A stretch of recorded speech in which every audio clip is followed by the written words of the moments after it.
verse 8. Praise the Lord.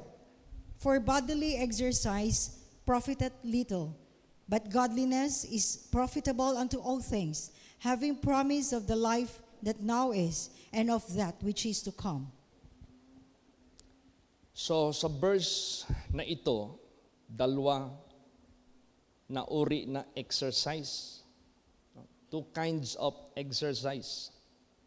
What is exercise? That is activity of physical required with effort for a purpose. Yung bang physical activity na gumamit ka ng effort for a purpose. Yan yung exercise. So, dalawang klaseng exercise dito. Isa, bodily exercise.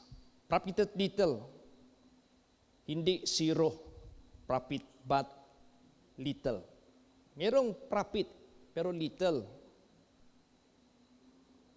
Ang isa naman dito, godliness exercise, profitable unto all things. At na-mention dito, dalawang life ang kanyang bibigyan ng benefits. Itong bodily exercise, profited little, isang life lang ang bibigyan niya ng benefit. Tinawag ito na little dahil meron siyang limitation. Meron siyang end. So kahit maging bilyonaryo, trilyonaryo pa ang tao, as long yung exercise niya is just bodily, still that is considered as profited little. Kaya nga sinabi diyan, what shall it profit a man, even though he gained the whole world? Kasi bodily exercise lang siya, kahit maangkin niya ang buong mundo. Pero sa isang bagay, sa kanyang spirituality, wala siyang profit. Because hindi siya naniwala sa Creator na nag-offer nito. Only God who offered this. This is the only way na maka-attain tayo ng two benefits sa dalawang buhay natin. Ito lang ang nagtatanging mayroong dalawang benepisyo sa buhay natin. The temporal life and the eternal life. Dalawa. Kaya, ang Diyos ang nag-design nito. It is God who made our physical body and it is being designed a very limited existence. The Bible says in Psalms chapter 90, 10 to 12, nasa 70 or 80. Kung dagdagan pa natin ng references, ang buhay ng tao para lang itong grass that withers. Para lang itong flower which faded. Para lang itong vapor, appeared for a moment, afterwards disappear. Kaya, bodily exercise, profited little. Kahit anong effort gawin mo, bodily, little lang ang profit mo. Kumbaga pa sa Book of Job, naked we were born, naked we will face the Lord. We brought out nothing into this world, we carry out nothing from this world. Little lang. Pero itong godliness, what is godliness? Godlikeness. Yung buhay mo na na-reconciled sa Diyos.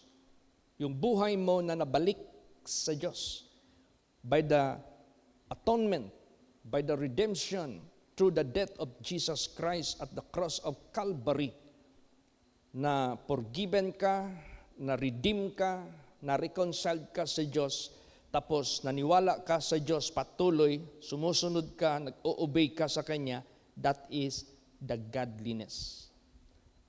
But that godliness can only be availed and performed by human who are still breathing.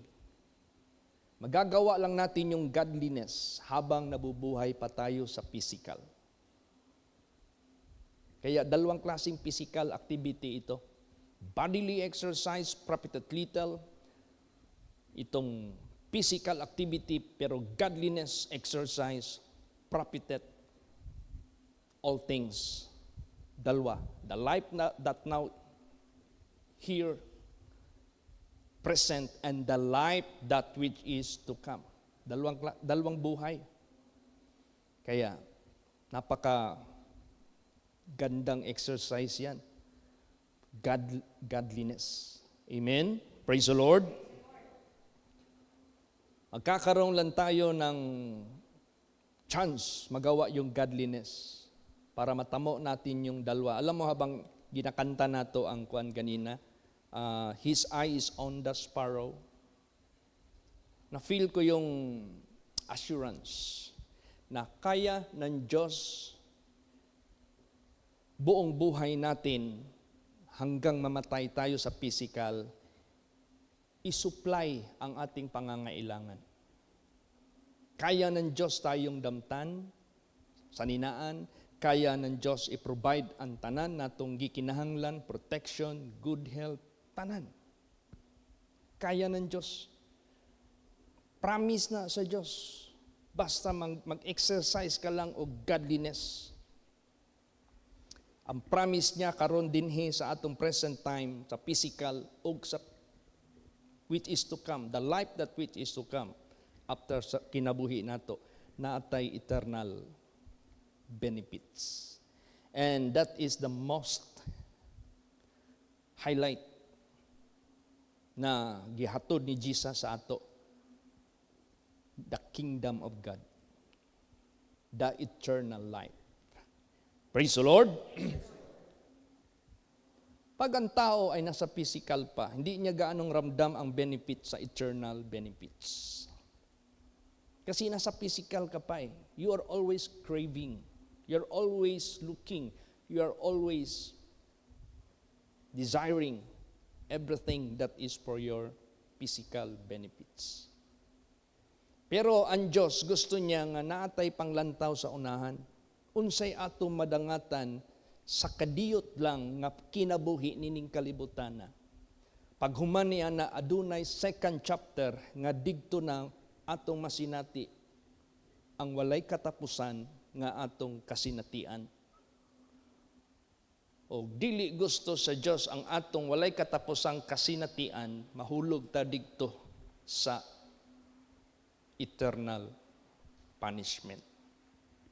Kay wa ka nag-exercise o godliness. Samtang gitugot pa sa Dios nga mabuhi ka, wala nimo gi-exercise ang godliness. Nga mo profit nimo sa tanang butang dinhi og sa pikas kinabuhi. Ang imo lang gi-exercise bodily lang. Mao na giingon, for to be carnally minded, that is bodily exercise, is death. So, the bodily exercise, that is carnality. Kamatayon ang imong maaguman sa imong kinabuhi sa umabutay sa pikas kinabuhi. Muna importante kayo ang atong kinabuhi nga godly, nga nabalik sa Diyos, nga nagtuman sa Diyos, nagbuhat sa iyang kabubuton. Secured ka ni ining kinabuhi. Di ka magka-problema. Dili mahimong gubot pa sa lukot ang imong kinabuhi. That is guaranteed by God. Garantiya na sa Diyos. Nga naghimo sa tanan, naghimo natong tanan. Disenyo niya na. Iyan ang palisiya. Nga kung manginabuhi kang Diyos noon, godly, tanan, ihatag niya yung mga saad para nimo samtang buhi ka pa ug sa pikas kinabuhi. Ganon ka-importante ang maging godliness at para lang ito sa mga nabubuhay pa. Basahin natin. Ecclesiastes 9 verse 4. Praise the Lord. For to him that is joined to all the living, there is hope. For a living dog is better than a dead lion. Yes, sa mga buhay lang ni. Sa mga buhi lang ni, maka bodily exercise ka. Sa buhi lang ni. Ang patay, dili na maka bodily exercise. O dili na po siya maka-exercise o godliness. Patay na eh.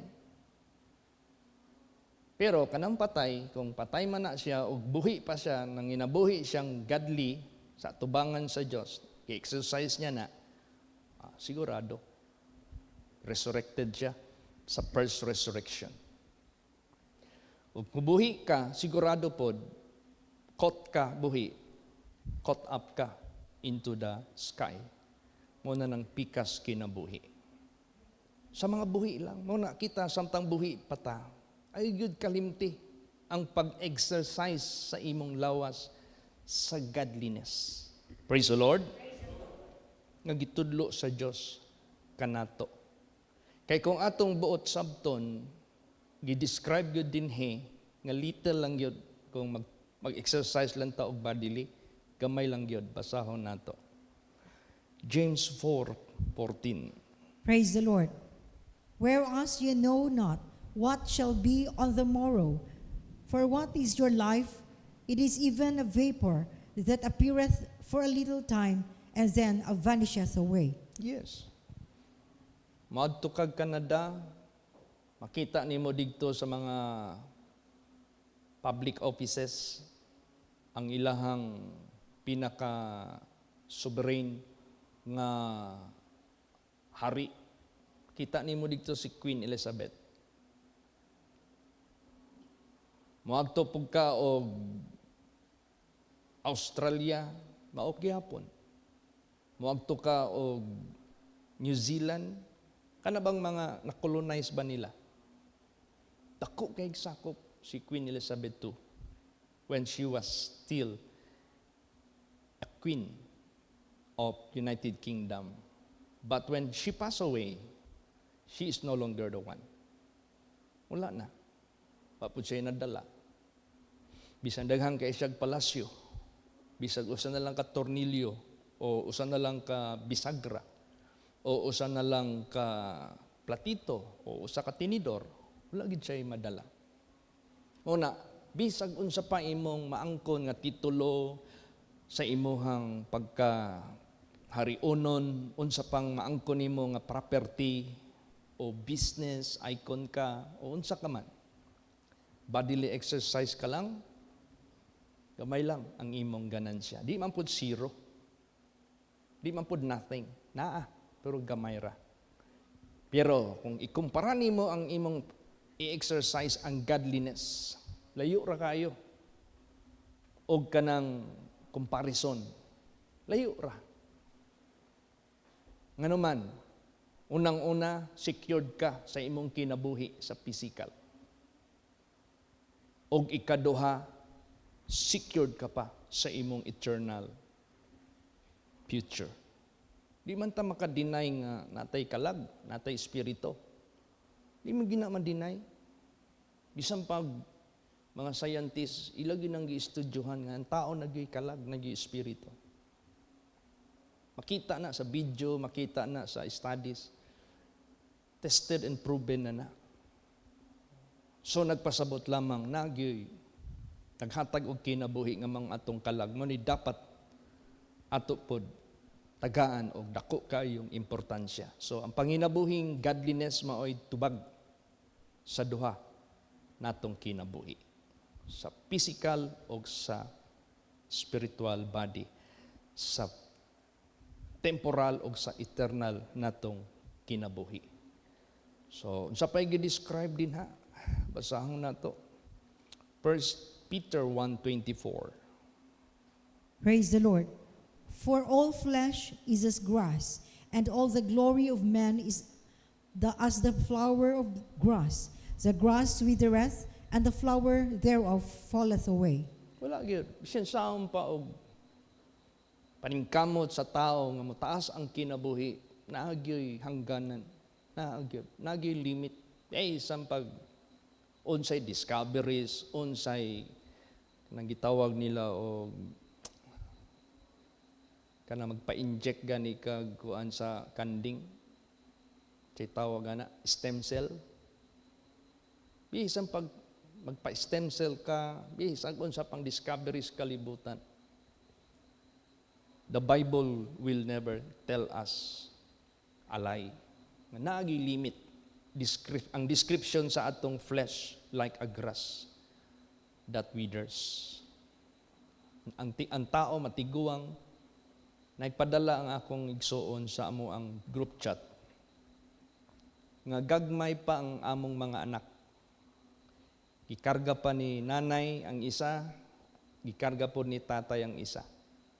When I look to their faces, to my mother and my father, kuan pa kayo sila, undanon pa kayo ang ilang mga dagway. Ang ilang mga dagway fresh pa kayo. Baga kay mga buok, undanon pang mga amping, dagko pag mga baraso. But I witness also how they grew old. Nakita ko rin kung paano sila tumanda. Paano sila pumayat, paano naglaylay yung kanilang mga balat, paano nagkulubot yung kanilang muka, paano humina yung mga lakad nila, paano na nakaratay na lang sila sa higaan. Ganon ang tao. Malahos ba? Malaya. So, that is how the existence of bodily exercise. Basa pa, comparison sa atong outward body o sa inner. Basa, 2 Corinthians 4:16. Praise the Lord. For which cause we faint not, but though our outward man perish, yet the inward man is renewed day by day. Yes. Ang outward body, which is the physical, shall perish. Mabubulok ito. Maagnas ito, malaya, murag bulak, malahos, murag sagbot. Yet the inward man is renewed day by day. Walang kupas. Walang inspiration. Wala. Renewed. Kahit sinong tanungin mo dito na matatanda, experience ko talaga yan. Sometimes ma-met ko yung mga matatanda na masyado. Sabi ko, Tay, kung sa may imong gibati rod nga, naana na imong edad, na-feel ba nimo nga natiguang ka? Siya ang ako ramang lawas ang natiguang, pero ang ako ang pagbati, wa man na usab. Mauna, ang nagsultian na ang iyahang inner man.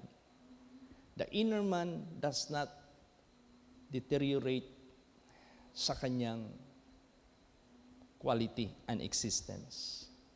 Kaya pwede itong pagkalooban ng buhay na walang hanggan kasi ma-enjoy niya. At ang masaklap, pwede rin siyang parusahan na walang hanggan kasi wala na siyang hanggan eh. Ganun. Kahit sino sa atin dito. Physical lang. Pero yung inner man natin, kaya tanungin pa natin yan si Sister Nening Sausa. Maramdaman niya yan. Praise the Lord.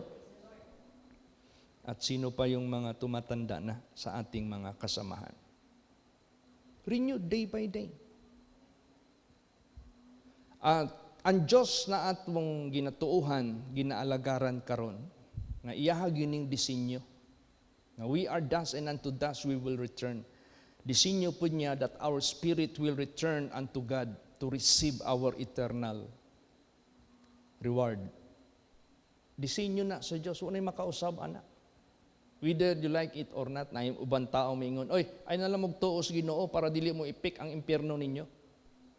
Ay na lang magtuo. Say di mo tuo. Mutuo ka magdili. Ngayon ni ipik mo lagi ang pulong nga mamatay ka. Oh. Ug di ka mo tuos, Ginoo mo ipik man lagi ang pulong mo balik ka sa abog. Dili man na mao. Ay magtuog barang, padi mo mudutlan og barang. Pero sa Diyos, dili nimo na ma-apply. Whether you believe or not, the Bible says, you are dust and unto dust you will return. The Bible says, your spirit will return unto God para ihatag sa imo ang imong due sa imong eternity. Walay maka-defy ana nga magmalampuson. Wala pa. Wala pa gyud. So muna sa atong kinabuhi, napaka-importante. Yung Diyos natin is great rewarder. Basahin natin. Genesis 15:1. Praise the Lord. After these things, the word of the Lord came unto Abram in a vision, saying, Fear not, Abram, I am thy shield and thy exceeding great reward. Yes. Nung sinabi ito ng Diyos, I am thy shield, and meron siyang mga na-experience na gera, he was protected by God. Walang talo si Abraham. I am your exceeding great reward. Nandito pa sa sanglibutang ito, dinescribe yung buhay ni Abraham. He became very rich. Grabe yung blessing ng Diyos sa buhay niya. Sa spiritual naman, he was seen in the parable. Yung si Lazarus is in the bosom of Abraham in heaven. So, dalawa. Dahil naniwala si Abraham sa Diyos na lumalang sa lahat, na nag-design sa katawan ng tao na temporary at nag-design sa kaluluwa ng tao na eternal. Pag mamumuhay kang godly, mag-i-exercise mo yung godliness. Dalawa. Promise niya dito at sa kabilang buhay. Nangyari yan kay Abraham. Amen? Praise the Lord. At lahat ng mga naniwala sa Diyos, they are becoming descendants of Abraham. Because Abraham is our spiritual father. He was known as the father of many nations. Sa spiritual. Kaya, pasalamat tayo sa Diyos. If Abraham believed God and obey all what God asked him to do, same. Yan yung godliness. Praise the Lord. Yun yung godliness. Ganon din si Noah. Basahin mo yung saysayan ni Noah. Why Noah was saved and his family. Because his family did cooperate with Noah. What Noah believed, his family also believed. What Noah is doing, his family also is same that they have done. Ganon din ginawa nila. So kasama sila sa kaligtasan. Hindi sila sumama doon sa tagalabas. Tapos kung basahin mo yung ginawa ni Noah, and Noah did all what God had commanded him. Obedient. Godliness. Sila lang yung nabuhay at that time. Imagine that. The life that is here, buhayin ka ng Diyos. I-supply niya ang pangailangan. Praise the Lord. Plus sa life that which is to come. Matapos mag-expire yung iyong date. Ang buhay ng physical, there is expiry date. May date talaga yan na mag-expire. Kaya first time kong nakarinig ng expired sa hospital, nung si Brad Ruben, kapatid ni Sister Susan, Brad Ruben Tan, nung nagbalita si Sister Neneng sa akin na na-atake siya, na stroke, na high blood. Tapos, dinala dyan sa Holy Spirit Hospital. Punta kagad ako doon. Nagtanong ako doon sa counter, yung nurses station. Sabi ko, ma'am, meron bang nadala dito o na-confine or nahatid dito na Ruben Tan ang pangalan? Ay, sir, expired na. Si Mr. Ruben Tan. Hindi ko pa na-get. Sa anong room siya, ma'am? Parang akong walang knowledge sa sinabi niya kasi inanat ko pa yung room. Ay, nandoon sa morgue. Yung palang expired na, dead. Kaya ang tao, meron talagang expiration date. Kaya huwag tayong makalimot, bodily exercise ka lang. Profited nga, meron. Hindi zero, pero little. Ang pinaka-importante sa atin, godliness. You believe God and you obey all what He said. Amen? Praise the Lord. Yun na yung sunod-sunod na mensahe dito sa atin ni Jesus. All Scripture. God will take all your sins. God will erase all your iniquities. All. Walang partial-partial sa mata ng Diyos. Amen? Praise the Lord. So, kung ang physical exercise, kailangan mo ng barbell, kailangan mo ng protein, kailangan mo ng kung ano-ano para pagpalaki. Palagay natin, nagtanong sa akin si Brad Bernard, Pastor, naana ba kay 6 packs? 6 packs. Ngayon ko, 1 pack lang. Bisag makabaton kapag 6 pack sa imuhang tiyan, di na makahatod sa imos langit. Hindi yan. Bodily exercise, profited little. Ano palang exercise natin, Pastor, na godliness? Ito na, basahin natin. How do we exercise the godliness exercise? Basa. 2 Timothy 3:16 hanggang 17. Praise the Lord. All Scripture is given by inspiration of God and is profitable for doctrine, for reproof, for correction, for instruction in righteousness, that the man of God may be perfect, truly furnished unto all good works. Yan ang godliness exercise. Kung ang bodily exercise, kailangan mo ng barbell, kailangan mo ng meron kang gym, kung maaari lang, kailangan meron kang protein, bili ka ng mga malalaking protein para magkaroon ka ng 6 packs dito sa iyong abs. Kumbaga, di yan makapasok sa langit. It will not bring you to eternal life. Kaunti lang. Alam mo, meron kaming si Charity noon. Nagtrabaho yan sa isang company na dealer ng mga gamot. Meron siyang kasamahan doon na mother na ang kanyang anak na lalaki nasa Singapore. At yung lalaki na yan, well-known yan siya as bodybuilder. Yung bang, parang sino yung mga sikat, yung mahirap ilitok na, no? Si Schwarzenegger, parang ganon. Yung Mr. Universe dati. Grabe yung ano niya, packs niya. Alam mo, nahihipan lang ng hangin sa Singapore. Natumba lang bigla. Nagkoma. Kumatos. Dinala dito sa Davao. Kumatos. Gusto ko nga i-update kung nakagising na ba. Tagal na yun eh. Walang nagawa yung kanyang muscle ng lalaki. Bigla lang. Walang diagnose ang doktor, wala silang makita na problema, pero nagkumatos. Pinosesyon na masamang espiritu.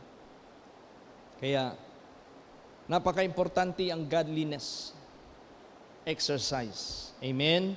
Praise the Lord. Kasi, protected ka galing sa unseen or invisible enemy. And sa mga temporal din na mga necessities natin, hindi tayo magkulang. Promise yan ng Diyos. Promise niya yan. Amen? Seek ye first the kingdom of God and His righteousness, and all these things shall be added unto you. Seeking first the kingdom of God and His righteousness, that is godliness exercise. Yun yung exercise ng godliness. Yan ang dapat nating gawin. Ano pa? Di ba ang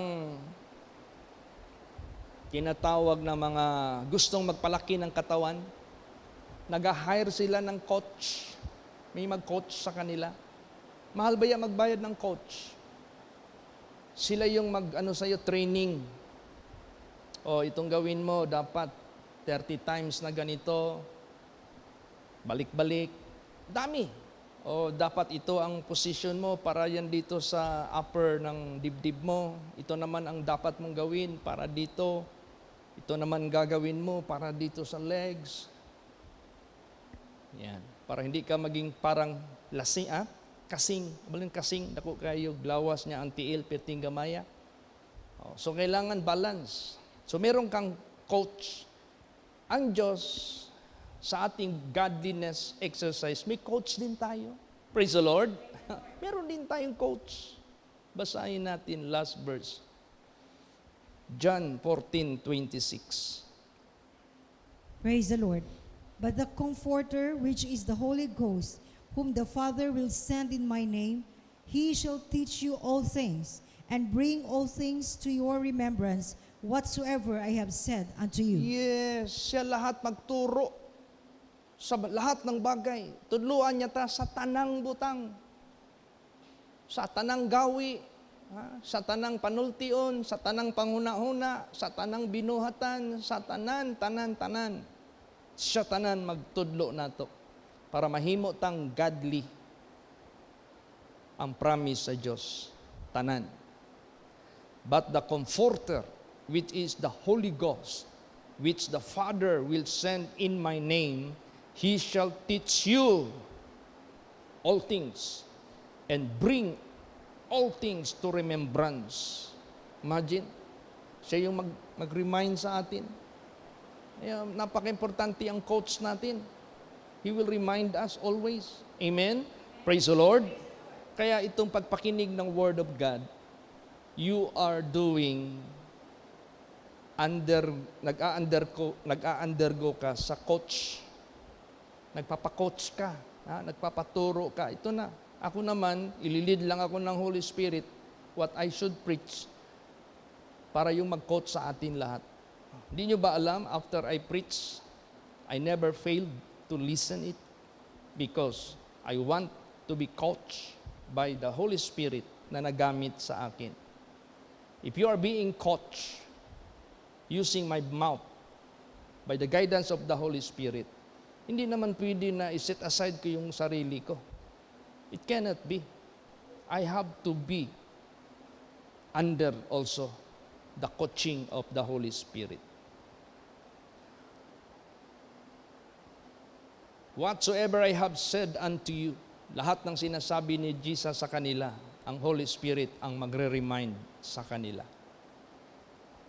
From Old Testament down to the New Testament, that is covered the saying of Jesus Christ. He is the same yesterday, today, and forever. He is the Alpha and the Omega, the beginning and the ending. The I am in the Old Testament, the I am in the New Testament. He is the one. Siya yung magre-remind sa atin sa lahat ng mga sinasabi niya. Kaya salamat ang godliness exercise, the most profitable exercise. Amen? Praise the Lord. Walay makulang. Dohara man gyud kabutang. Physical o spiritual body. Dohara man gyud kabutang temporal and eternal body. So tanan na ay profit kung manginabuhi tang godliness. O i-exercise nato ang godliness sa atong kinabuhi. That is the only has two way of benefit sa kinabuhi nato. Godliness. Wala na ilain. Design talaga ng Diyos yan. Amen? Praise the Lord. So, kaya pray natin itong aming year-end conference. You know, if we are going to count our expenses for this conference in the entire pastors na magpunta doon, sabihin mo, 500,000 meron. Back and forth na pamasahe, lahat-lahat na. Pero bakit importante ito? This is the gathering of His servants na i-instruct, i-guide ng ating coach sa langit to perform the work of the ministry. Amen? Praise the Lord. Mahalaga ito. Kaya isa yan na i-pray natin ng buong puso para yung pag-exercise ng godliness na mag-start yung mensahe kayo ng umaga. Ang unahin ng Diyos na i-purify the children of Levi bago yung kongregasyon ng Israel. Tayo lahat, ipupurify tayo ng Diyos. Kaya, godliness is the key to benefit all things. Amen? Praise the Lord.